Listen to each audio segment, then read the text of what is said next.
வேலு. அம்மா. டேய், சக்தி உனக்கு பெரிய வாய்ப்பை ஏற்படுத்தி கொடுத்திருக்கா. இந்த தொழில நீ பெரிய ஆளா வரணும்டா. அதே மாதிரி எந்த சூழ்நிலையிலயும் செய்யற தொழிலுக்கு உண்மையாவும் நேர்மையாவும் இருக்கணும். புரியுதா? சரிம்மா. சங்கர் சார் தான் எனக்கு இதெல்லாம் சொல்லி கொடுத்துருக்காருமா. அந்த தொழில் தர்மத்தை நான் என்னைக்கும் மீற மாட்டேன். தம்பி, நீங்க கண்டிப்பா பெரிய ஆளா வருவீங்க. வாழ்த்துக்கள் தம்பி. வேலு, பாட்டி, உன் கை ஓங்குற காலம் ரொம்ப தூரத்துல இல்ல வேலு. அந்த தென்னரசு ஒரு நாள் உன்கிட்ட கை கட்டி நிக்கிற காலம் வரும். டேய், நீ நல்லா இருப்படா, நல்லா இருப்ப. தேங்க்ஸ் பாட்டி.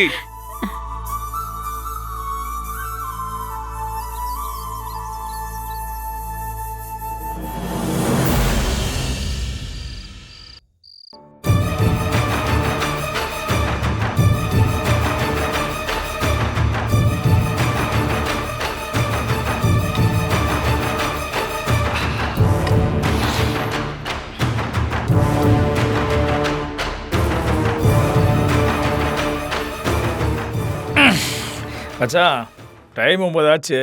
இந்நேரத்துக்கு தேனை சாப்பிட்டுட்டு நீ கொடுத்த மாத்திரை முழுங்கிருப்பா. இன்னும் கொஞ்ச நேரத்தில் அவள் வயிற்றுல இருக்கிற குழந்தை கொஞ்சம் கொஞ்சமாக துடிச்சு துடிச்சு செத்து போயிடும்.